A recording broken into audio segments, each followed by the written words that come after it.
Todo indica que el año que se inicia estará plagado de disputas comerciales y conflictos sociales.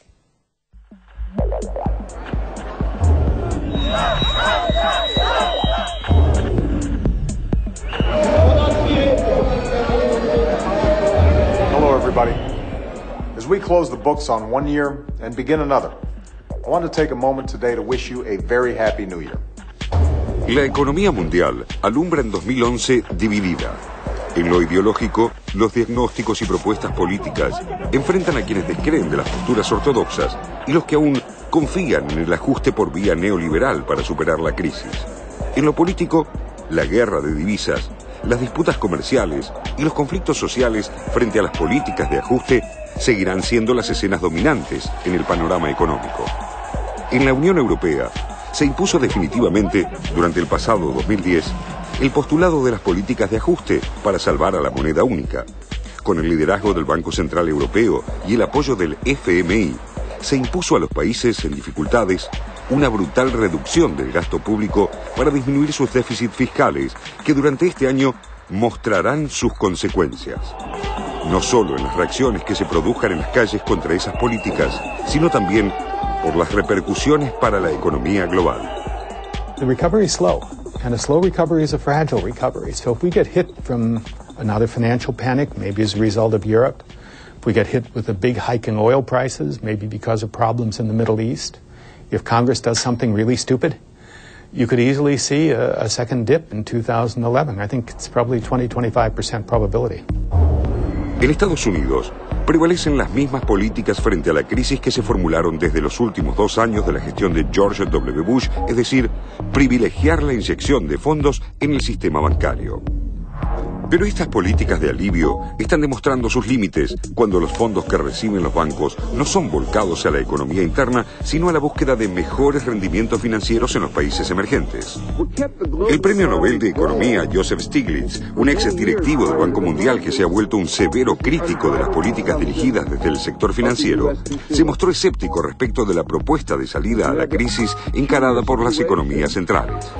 Stiglitz señaló en los primeros días de 2011 que Europa y Estados Unidos arrancan el año con economías estancadas y un desempleo elevado que se resiste tenazmente a ceder.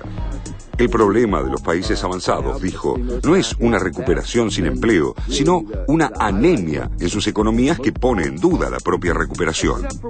Y las economías asiáticas, incluidas China e India, están experimentando un crecimiento fuerte, pero eso será insuficiente para impulsar el crecimiento en el resto del mundo. En cambio, la incidencia de la demanda de estos países sí puede ser suficiente para provocar una nueva oleada de subas en los precios de las materias primas, advirtió Stiglitz. Para peor, el flujo de dinero que inyecta la Reserva Federal estadounidense no va donde se lo necesita, las economías centrales en recesión, sino allí donde no se lo quiere, las economías emergentes de Asia y América Latina, provocando tensiones inflacionarias y presiones especulativas sobre la economía productiva. Según Stiglitz, sin embargo, la mayor amenaza a la economía mundial no está ahí, sino en la ola de austeridad impulsada por Europa y Estados Unidos que arrasa al mundo. Una vez más, la miopía de los mercados financieros impuso el criterio de que es mejor echar mano a los recortes de gastos en lugar de elegir un programa de inversión pública a gran escala para estimular el empleo, reflexionó el economista estadounidense. A lo ancho y a lo largo del mundo, la derecha y los popes financieros lograron el milagro de que gobiernos y opinión pública parezcan temerle más al déficit y a la deuda pública que a la recesión y al desempleo. Gobiernos de origen socialista como el de Grecia y el de España aceptaron pasivamente las recomendaciones de sacrificar sus políticas sociales a cambio de salvarlas de una cesación de pagos que solo hubiera perjudicado a sus acreedores.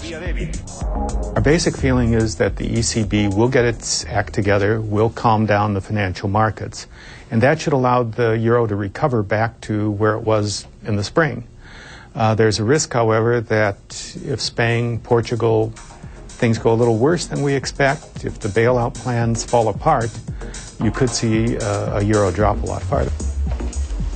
Los países centrales encaran 2011 precisamente con ese desafío. Velar porque este ensayo de políticas tipo receta del Fondo Monetario Internacional no provoque un estallido social y porque el achicamiento del déficit fiscal de sus socios les devuelva una hegemonía cada vez más dudosa. China, a su vez, atraviesa una nueva etapa tras haber lanzado un poderoso programa de estímulo a la economía interna que, en lo inmediato, ya le devolvió a su Producto Bruto una tasa de crecimiento anual superior al 10%. También impulsó el crecimiento de sus vecinos del sudeste asiático que, como Corea del Sur, encontraron mejor respuesta en el consumo chino que en el aporte que pudo hacerle su aliado, Estados Unidos, en medio de la crisis.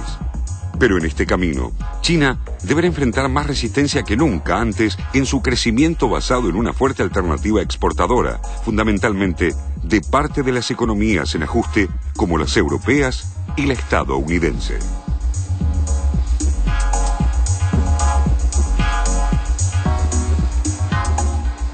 Cada vez que veo estos informes, Raúl, me pregunto si el euro tiene futuro. Y lo pregunto no por mi conocimiento en economía, sino porque en Europa veo cuestionamientos todavía al euro. De hecho, estaba leyendo una entrevista con Marine Le Pen, la dirigente más importante de la extrema derecha francesa, que siempre se opuso al euro, y dice, nosotros tenemos que salir porque somos un furgón de cola de la economía alemana.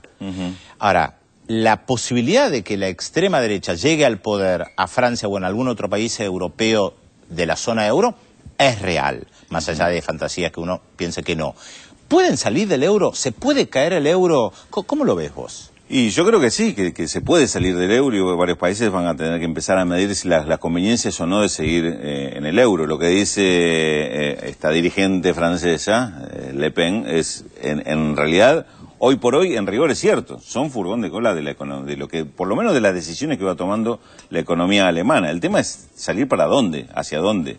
¿Qué es lo que van a hacer frente al euro? Hacer una moneda propia frente al euro. Como el Reino Unido, que tiene su moneda. Exactamente. Bueno, el Reino Unido, dentro de todo, en temas monetarios, fue la menos afectada justamente por esto. Bueno, por no pertenecer a la zona euro, aunque ahora terminó haciendo un ajuste también similar a las que está obligando el euro a hacer a sus países con debilidades. Es un tema complejo, pero evidentemente, en un sentido, como moneda, como factor de integración termina fracasando el euro. Hoy es factor de integración de problemas y de derivación de problemas de los países más fuertes y los países más débiles dentro del mismo grupo, con lo cual esto está lejos de ser una solución. Y por otra parte, me parece que la disputa por el euro es el reflejo de lo que está pasando y que de alguna forma queríamos transmitir con este informe, con el análisis, el diagnóstico de la economía mundial. Se insiste en recetas que fueron las grandes causantes de esta crisis, las que fueron llevando a esta crisis. Y hoy cuando los gobiernos de cada uno de los países debe afrontar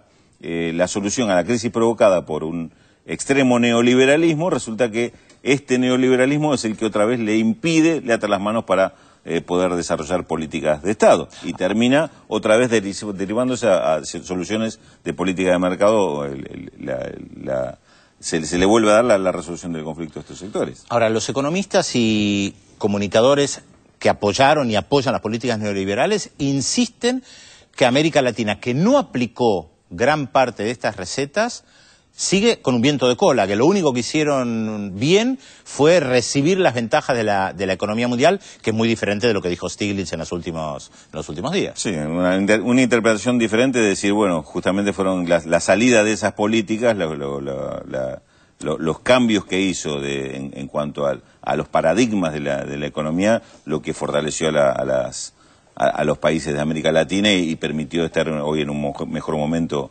inclusive con respecto a lo que están los países centrales. No veo ningún economista neoliberal reconociendo lo que decís. No, claro. Yo veo mucho economista neoliberal insistiendo, salvo el caso de Stiglitz, que por eso lo utilizamos tanto. ¿Qué cambió? Son muy pocos los que han cambiado de forma de pensamiento. Recordemos a Stiglitz, bueno, lo decimos en el informe, uno de los economistas clave de la década del 90, justamente. Vicepresidente del Banco Mundial, claro. Del Banco Mundial, digamos, de la época del Consenso de Washington. Exactamente.